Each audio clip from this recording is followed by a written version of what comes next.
All right, let's jump right into this. Today, we're unpacking a blueprint for what honestly might be one of the most complex, high-stakes jobs on the entire planet. We are looking at the Deputy Executive Director for Humanitarian Action and Supply Operations at UNICEF. Now, let's be clear, this is not just another cushy executive desk job. It's an Assistant Secretary General level position that literally sits right at the intersection of high-minded life-saving policy and the super gritty reality of actually getting things done on the ground. To really wrap your head around the immense scale we're talking about here, you have to realize that this position oversees life-saving operations across more than 190 countries and territories. Just think about that for a second. 190. This leader is responsible for children caught in the crossfires of sudden onset disasters, long-term protracted conflicts, and global health emergencies. Everywhere. It's a massive footprint that demands an incredible degree of strategic patience paired with, well, acute crisis urgency.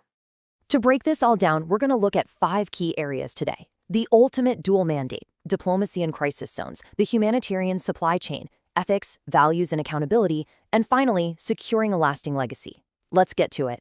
Starting with Section 1, the ultimate dual mandate. Imagine the absolute whiplash of this balancing act, right? 1 minute, say in the morning, you're briefing the UN on complex geopolitical risks in an active war zone. Fast forward to the afternoon, and you're suddenly deep in the weeds scrutinizing supply chain performance metrics for essential commodities, things like therapeutic food or vaccines.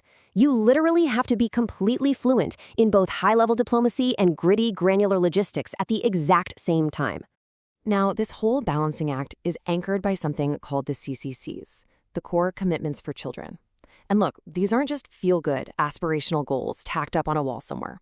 They are a rigid accountability framework for prioritizing the response across child protection, health, and nutrition. A successful leader in this role has to guarantee that when UNICEF makes a high-level policy commitment to protect children in an emergency, their supply chain is already primed and ready to deliver the water purification materials and emergency health kits to actually make it happen. Because this dual responsibility is just so massive, it actually requires a minimum of 15 years of progressively responsible international leadership just to even be considered for the gig. It is genuinely awe-inspiring how high that bar is set. And, that word progressively is doing a lot of heavy lifting there. It means demonstrating a clear upward trajectory in managing really complex teams across international orgs, governments, NGOs, or the private sector. You have to prove you can handle ever-expanding budgets in highly volatile operating environments. All right, moving on to Section 2, diplomacy in crisis zones. To even survive in this environment, a candidate has to master the ISC, the Interagency Standing Committee. This means coordinating massive multi-agency humanitarian responses and doing it without just unilaterally pushing your own institutional agenda. For example, when UNICEF leads a global cluster, like the education cluster or the nutrition cluster, this leader has to build consensus across totally different UN agencies and NGOs. They're managing competing mandates and constantly fighting for the broader humanitarian community's success. You essentially need to be a linguistic chameleon to manage all these diverse stakeholder groups. Think about it. When you're dealing with member states, you are playing this long game of bilateral diplomacy and formal governance, right? You're trying to secure vital political and financial support. But then, with NGOs, the focus shifts completely to localized partnerships, meaningfully transferring leadership to local actors who actually know their communities. And then, bam, with the private sector, you're suddenly balancing commercial ties to drive supply chain innovation and resource mobilization. And here is where it gets incredibly intense. The agenda often means engaging diplomatically with armed groups just to secure humanitarian access.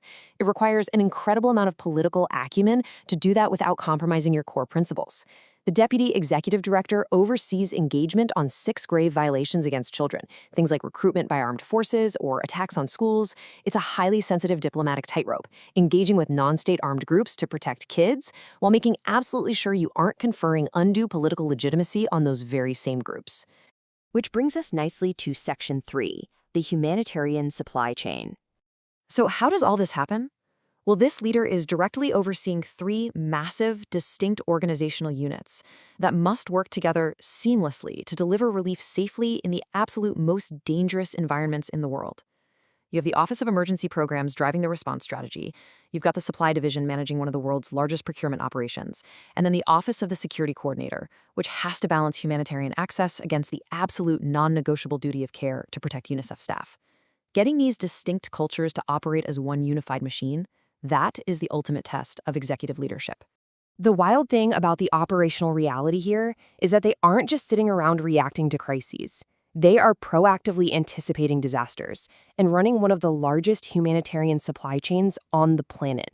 Whether it's managing the incredibly complex cold chain logistics during a massive public health emergency or pre-positioning global procurement supplies for a forecasted climate disaster, this role is all about anticipatory action. It's about building a supply network that isn't just cost-efficient, but is actually resilient enough to withstand global market shocks and conflict-related blockades. Let's pivot now to Section 4, Ethics, Values, and Accountability. Look, technical competence alone just isn't enough here.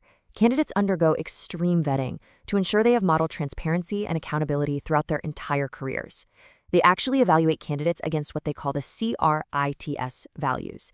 That stands for care, respect, integrity, trust, accountability, and sustainability. It means proving genuine care for staff well-being, demonstrating totally unassailable integrity through rigorous human rights screening, and navigating conflicts of interest declarations, like, for instance, past consulting ties with sovereign governments that could even hint at compromising impartiality. And when it comes to human rights, UNICEF has an absolute zero-tolerance policy. They require this leader to champion victim-centered response systems and ensure their massive supply chains are entirely free of any safeguarding violations. And guys, this isn't just an administrative checkbox. The humanitarian sector has strict mandates in place regarding historical failures.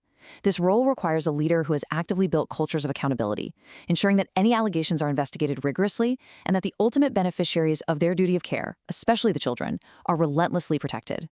Finally, we arrive at Section 5, Securing a Lasting Legacy. I actually found this part fascinating. You'd think in a job driven by literal, constant emergencies, the deepest temptation for a new leader would be to jump right in and start issuing sweeping directives on day one. But this 100-day strategic blueprint demands the exact opposite. Success actually requires a highly disciplined period of structured listening and relationship building with regional directors and field staff. You have to translate those on-the-ground insights into validated near-term priorities and establish early wins without disrupting the life-saving operations that are already in motion. Oh, and there's this staggering little detail to keep in mind. This person must proactively build a deep familiarity with every single one of the organization's functions, well beyond their own enormous portfolio. Why? Because you aren't just the head of supply and humanitarian action. You are the designated backup to assume overall responsibility for the entire agency if the executive director is absent. This demands just a profound level of trust and a really wide-angle lens on everything from development programming to global funding pipelines. So after all of that, it really begs the question, right? How many leaders on Earth truly possess this ultimate combination of strategic vision and gritty operational reality? Think about that as we wrap up today's explainer. We've seen how this mandate requires literally everything from negotiating with armed groups to modernizing global supply chains to modeling the absolute highest standards of international human rights. I really hope this deep dive gave you a completely new perspective on the heavy burden and the actual mechanics of global humanitarian leadership.